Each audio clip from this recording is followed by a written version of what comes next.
Website तो अच्छे से बनाया जा रहा है, वो अपना एक प्लस पॉइंट तो होना चाहिए।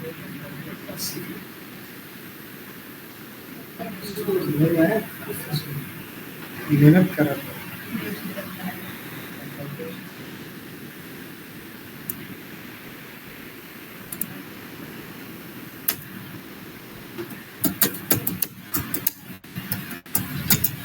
ये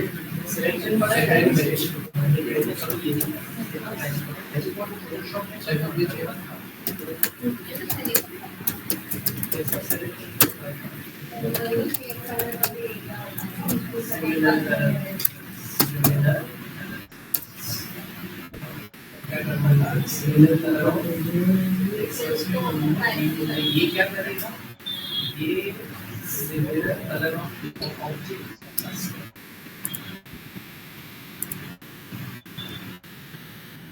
डाटा गेट किया था हमने कल, है ना? एक्सियोस से डाटा गेट किया था कि नहीं किया था? यार खुली भी तैयारी में लग गया। यहाँ सुटेबल चीजें मिलेगी ना, ये तो सबका रहेगा। तो एक के बाद तो देना चालू कर दो,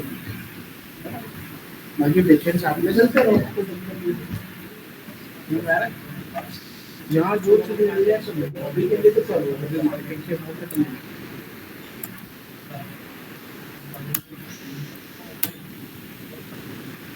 अभी दोनों कॉन्ट्रैक्टरी तो हो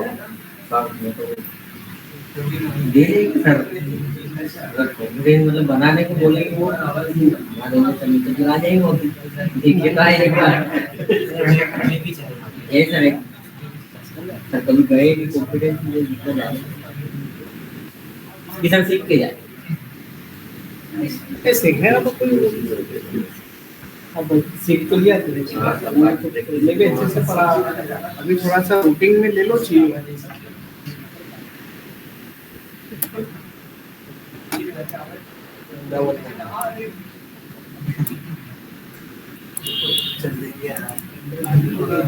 सब मीडिया के लिए बनाना पड़ेगा, मीडिया भी बनाना पड़ेगा। हाँ मतलब वो तो बेसिक समझ लेंगे क्या आता है, क्या होता है।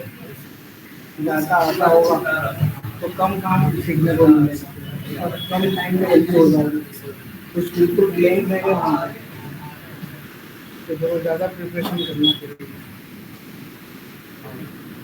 है ना? अच्छा तुम्हारा मुझे तो नहीं पता गाना बजा खाते हैं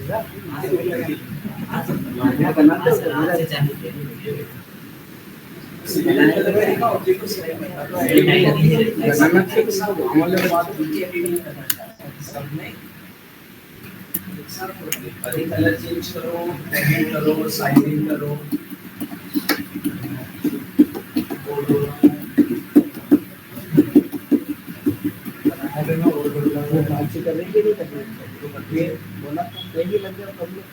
उसमें तो कुछ पढ़ाई नहीं है तब भी करते वो तो बोलती सर यूट्यूब से देख देख के करते हैं।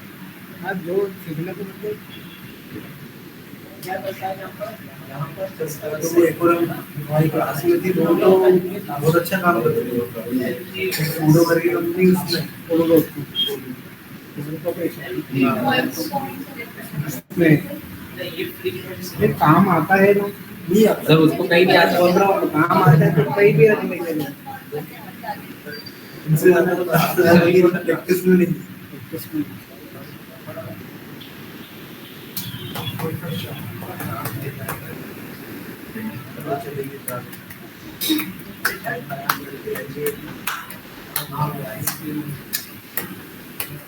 ले जाओ।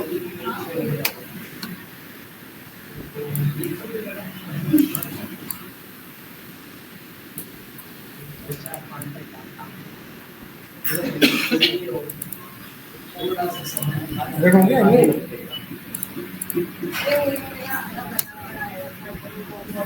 देखो अभी हम जो डाटा लेके आए वो बटन के क्लिक से लेके आए, कैसे लेके आए, बटन के क्लिक पे डाटा, हमें बिना बटन के क्लिक पे डाटा लेके आए, बिना बटन के क्लिक पे, उसके लिए हम एक ऐसा फंक्शन बनाएंगे जो हमें एपीआई से डाटा लाके दे दे। तो हम क्या करेंगे, इसको सेवेस करते हैं,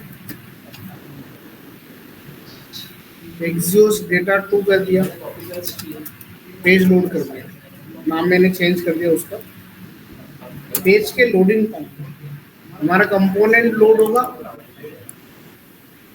वैसे ही डाटा आ जाना चाहिए, इसमें क्या कुछ भी मत रखो,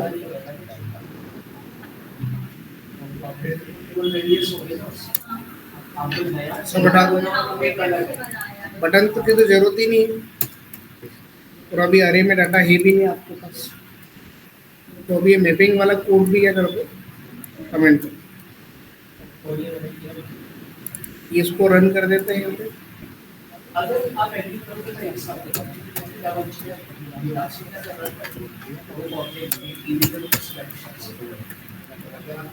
सेव किया, रन किया, देखो अब डाटा नहीं आएगा। अब डाटा लाने के लिए हमें एक फंक्शन तो बनाना पड़ेगा जो पेज के लोड पे डाटा लेके आ जाए, है ना। तो हमने देखो, हमने एक नॉर्मल फंक्शन बनाया, ठीक है, गेट डेटा, कहाँ से लेके आएंगे, डेटा कहाँ से लाएंगे, एक एपीआई है ना, एक्सियोस डॉट गेट, यूआरएल पास किया,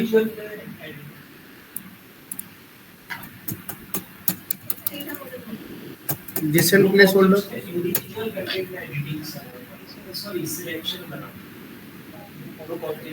पोस्ट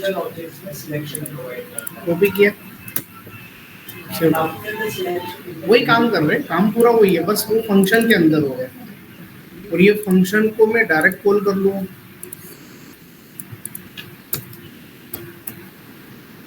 ठीक है, डाटा आएगा, कहाँ पे आएगा, अवेट लगा दे, है ना, और अवेट लगाया है तो फंक्शन को सिंक लगाना पड़ेगा, रिस्पॉन्स को कंसोल करके देख लो, बस आप कुछ भी मत करो, रिस्पॉन्स को कंसोल करके देखो क्या डाटा आ रहा है कि नहीं आ रहा है, और यस, इस फंक्शंस को मैंने कॉल किया, तो ये कितनी बार कॉल होगा, एक बार ही होना चाहिए ना, एक बार कॉल किया तो कितनी बार होगा, एक बार ही होगा, है ना, एक बार कॉल होगा तो डाटा लेके आ जाएगा, इसको अपन रन करते हैं एकदम, मैंने इसको रिफ्रेश किया, कंपोनेंट पे डाटा आया कि नहीं आया, भी कंसोल करके देखो, क्या करके देखो, कंसोल करो, कंसोल पे जाएंगे,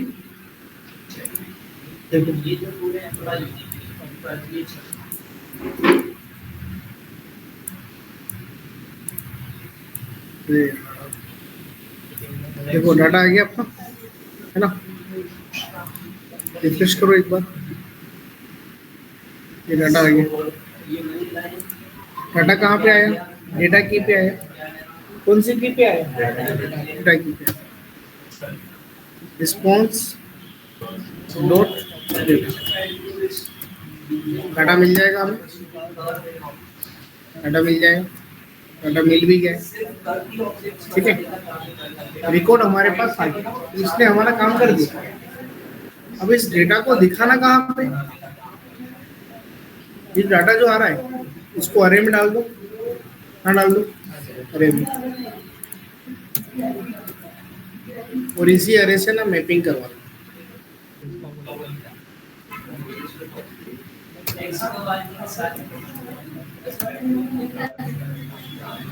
देखो डाटा आ गया, जितने भी रिकॉर्ड्स थे वो सारे के सारे रिकॉर्ड्स तो आ गए। फंक्शन एक बार खोलो बंद हो गया, एक बार खोलो। अब कभी अगर बाय चांस इस अरे में अगर कुछ चेंजेस होते हैं या एपीआई में अगर कुछ भी चेंजेस हुआ तो वो आपको दिखाएगा नहीं, क्योंकि रिएक्ट में क्या हो रहा है, रिएक्ट में क्या हो रहा है, आपने रिएक्ट की जो लाइफ साइकिल है वो पढ़ी तो है। सबसे पहले इनिशियलाइजेशन होती है,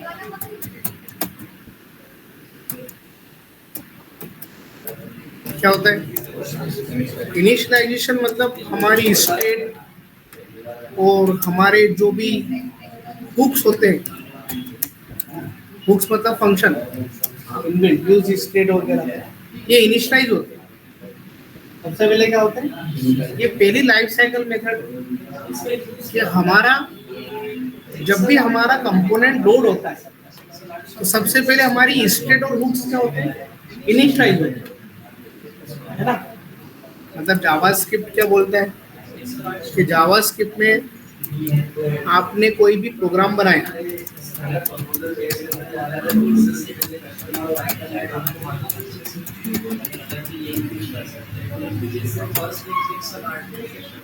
ये हमने बनाया। अब जब अपन इसका प्रोग्राम को मैं इसका कॉल स्टैक देखता हूँ, इसका मेमोरी लोकेशन अगर मैं देखूँ कैसे होगा, ये जो कॉल स्टैक जहाँ पे हमारा प्रोग्राम क्या होता है, एग्जीक्यूट होता है, इसमें सबसे पहले क्या क्रिएट होगा, जीसी क्या बोलते हैं इसको, global execution context.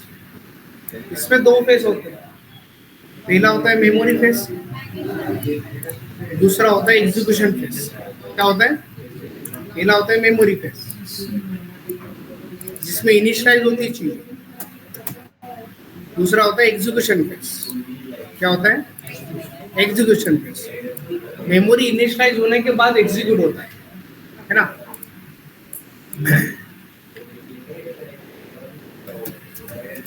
Execution face, ये हर जीसी में दो स्टेप होती है। अब इनिशियलाइजेशन मेमोरी, देखो मेमोरी इनिशियलाइजेशन में क्या होगा, अभी वेरिएबल कौन कौन से बने यहाँ पे, ये बना है वेरिएबल, ये बना है, तो इसको ए नाम की मेमोरी मिल जाती है, इसको ए नाम की मेमोरी मिल जाएगी, इसको ए नाम की मेमोरी मिल जाएगी, और इस मेमोरी का नाम क्या है, ए। बट अभी इसमें वैल्यू नहीं रखेगा वो, अभी ए की डिफॉल्ट वैल्यू अनडिफाइन होती है। मेमोरी फेस में वैल्यू थोड़ी होती क्या, मेमोरी फेस में क्या होता है, इनिशियलाइजेशन होता है। इनिशियलाइजेशन हो गया, अब कोई वेरिएबल मिल रहे क्या यहाँ पे, नहीं मिल रहा। मेमोरी इनिशियलाइज होने के बाद एग्जीक्यूशन फेस होता है। अब ये चेक करता है प्रोग्राम को रीड करना। सबसे पहले पहली लाइन पे जाएगा, फर्स्ट वाली लाइन क्या है, लेट ए इक्वल टू 10, तो ए नाम की पहले मेमोरी देखता है, मेमोरी बनी है क्या, उसमें अभी क्या है, और अब उसने क्या करा, एग्जीक्यूट किया, तो वैल्यू कितनी हो गई, और 10 यहाँ अनडिफाइन यहाँ से हट जाएगा। अब अनडिफाइन की जगह पर आपको वैल्यू क्या मिलेगी यहाँ पे, 10। इस तरह की जो डिजाइन तो ये पहला मेमोरी इनिशियलाइजेशन होती है, बाद में एग्जीक्यूशन होता है। सेम काम रिएक्ट में भी होता है। रिएक्ट में हमने जो कंपोनेंट बनाए, हमने जो पेज में स्टेट बनाई है ना, हमने जो फंक्शंस वगैरह बनाए हैं, हमने जो डाटा रेंडर किया है ना, सबसे पहले इनिशियलाइजेशन होता है। मतलब अपनों ने जितने भी स्टेट और हुक्स बनाए हैं उनको इनिशियलाइज करो, उनको देखो। ये इनिशियलाइजेशन प्रोसेस का एग्जांपल यहाँ भी समझ में आता है। देखना, मैंने रन किया, मैंने रीलोड किया, देखो मैं इसको इंस्पेक्ट करता हूँ। इंस्पेक्ट करते समय आप ये देखो कि जैसे कि यहाँ पे कंपोनेंट्स है, ये पेज है, देखो ये इनिशियलाइजेशन फेज होता है। अभी तो स्टेट में डाटा आ गया, पर स्टेट में फर्स्ट टाइम में तो एम्प्टी अरे रहा होगा। फर्स्ट टाइम में स्टेट में क्या रहा होगा, और एग्जीक्यूशन टाइम पे क्या हो गया, डाटा आ गया।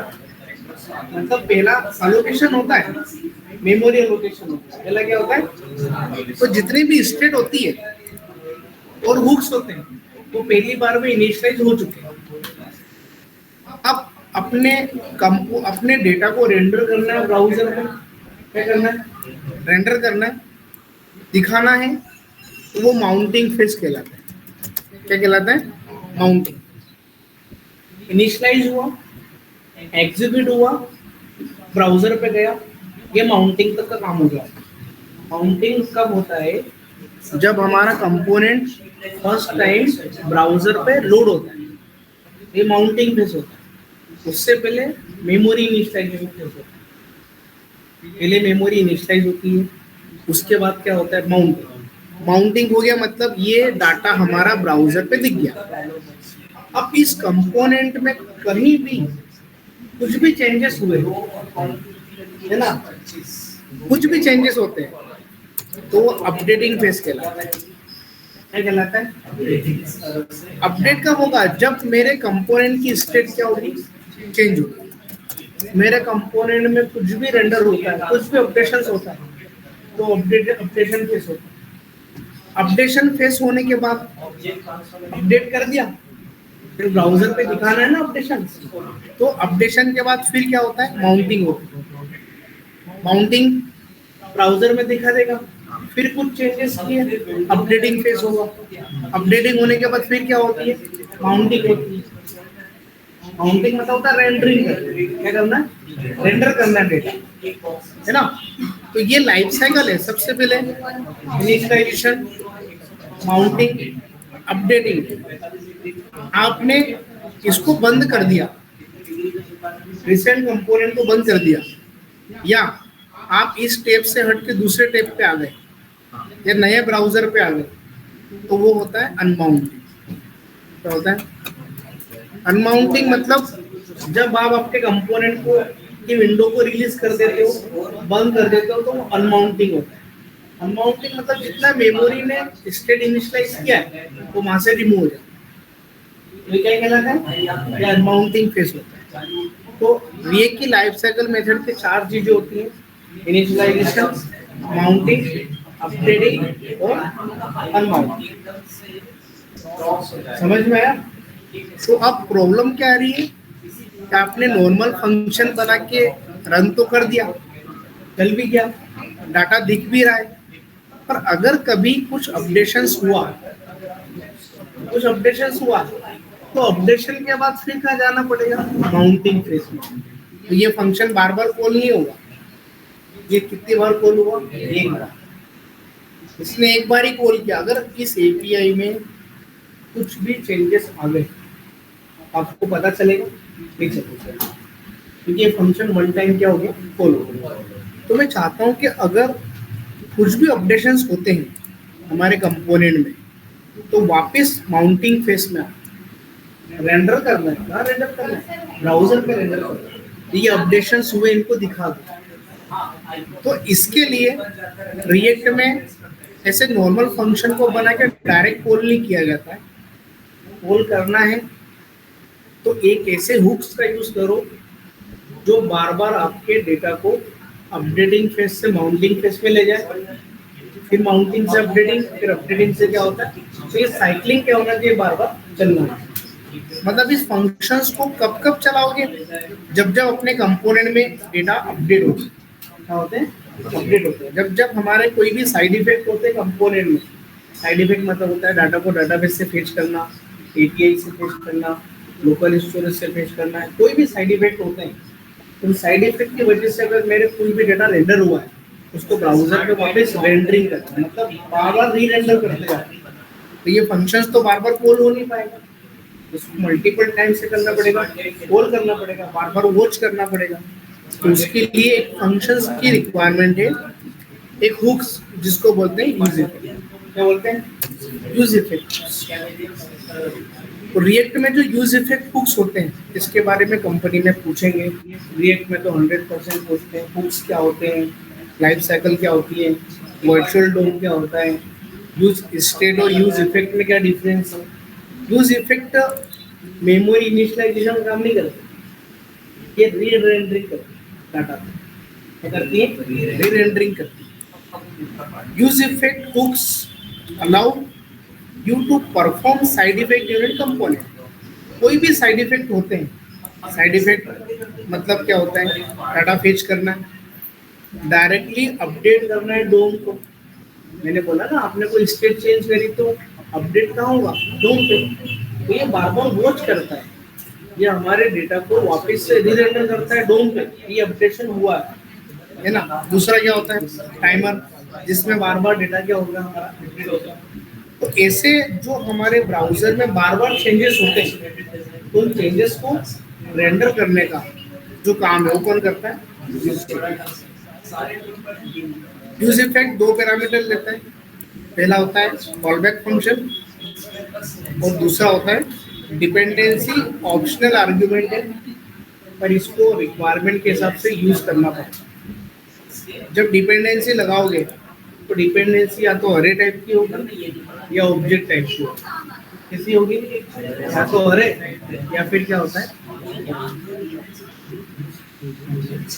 समझ में है ना, ठीक है। इसका डेफिनेशन मैं यहाँ से दे देता हूँ, तो इसको नोट डाउन भी कर लेना। ये लाइफ साइकिल मेथड के ऊपर बता रखी है मैंने, इसको सेव करके बाद में शेयर करते हैं, है ना, ठीक है। तुम इसको पूरे कमेंट कर दो, इसको सेव करके रखेंगे बाद में। तो अब क्या करना है, ये फंक्शंस को डायरेक्ट कॉल मत करो आप, तो एक बार ही रेंडर हो पाएगा, बार बार डोम अपडेट हुआ तो ये रेंडर नहीं हो पाएगा। तो इसको यूज इफेक्ट में ले लो। यूज इफेक्ट ये रहा रिएक्ट का, ऊपर इंपोर्ट भी हो जाएगा, नहीं हुआ, अच्छा अलग से इंपोर्ट हुआ क्या, देखो फ्रॉम रिएक्ट यहाँ भी है, फ्रॉम रिएक्ट यहाँ भी है, इसको हटा दो, कोमा लगा के क्या कर दो, यूज इफेक्ट, ठीक है ना। यूज इफेक्ट हो गया, बस हो गया अपना काम। अब use effect callback, first callback लेगा, कॉलबैक ले रहा है, फंक्शन लेगा, बोला था ना, उसमें कॉल कर देना है, क्या कॉल कर देना, ये गेट डेटा को कॉल करने की रिस्पॉन्सिबिलिटी किसकी है, यूज इफेक्ट। यूज इफेक्ट को कॉल करने की जरूरत नहीं है। ये यूज इफेक्ट कब कब, देखो पहली बार तो ये कॉल कर देगा, उसके बाद जो भी साइड इफेक्ट होते हैं हमारे कंपोनेंट में, तब तब क्या करेगा, इसको कॉल करते हैं। ये बार बार वॉच करता है कि कोई अपडेशन तो नहीं हुआ, अपडेशन हुआ है तो उसको कहाँ पे रेंडर करना है, डोम पे री रेंडर करने का काम करता है। एक बार रेंडरिंग कर देगा माउंटिंग फेज में, बार बार फिर चेक करता जाएगा, कोई अपडेशन हुआ तो ब्राउजर को उसको अपडेट कर देगा। ये पूछते हैं इंटरव्यू में यूज इफेक्ट क्या होता है, फंक्शंस क्या होती है, डिपेंडेंसीज क्या होती है, कब यूज करते हैं, क्या मल्टीपल यूज इफेक्ट लगा सकते हैं, क्या मल्टीपल यूज इफेक्ट यूज कर सकते हैं, रिक्वायरमेंट के हिसाब से करना पड़ता है। ये हमारा ऑलमोस्ट काम हो गया पूरा। अब इसको आप एम्प्टी डिपेंडेंसी पास कर दो अगर देना हो तो, अगर देना हो तो एक बार चला के देखो। देखो अभी भी हमारा डेटा तो आ रहा है ना। कंसोल पे जाओ, ये तो क्लासेस का दे रहा है और ये each child in a list should be unique की बता रहा है। ये तो याद है ना, हमने इसमें की पास में किया था। अच्छा इंडेक्स पे तो मैंने कुछ प्रिंट ही नहीं किया ना अभी, कंसोल तो मैंने किया ही नहीं। और क्लास को क्लास नेम से रिप्लेस कर देते हैं, ठीक है। और कंपोनेंट देख लो एक बार, स्टेट है, देखो इफेक्ट हुक सही है, ये भी इनिशियलाइज हो गया और ये भी क्या हो गया, ये हुक्स पहले इनिशियलाइज होते, ये इनिशियलाइजेशन प्रोसेस होता है, ये होती है रेंडरिंग। तो रेंडर करता कौन है, रिएक्ट डॉक जो मॉड्यूल होता है, ये बार बार रेंडर करने का काम देखता है। हाँ समझ में आया ना। तो ये थोड़ा सा इसके बारे में आप लोगों को, ये आप चाहो तो नोट डाउन कर लो अभी, है ना। ये तो कर ही लो, ये कर लो, फिर इसका मैं आपको डायग्राम बता दूँ। ये फिर फटाफट नोट डाउन कर लो। ये पूछते हैं कौन कौन से फेज होते हैं।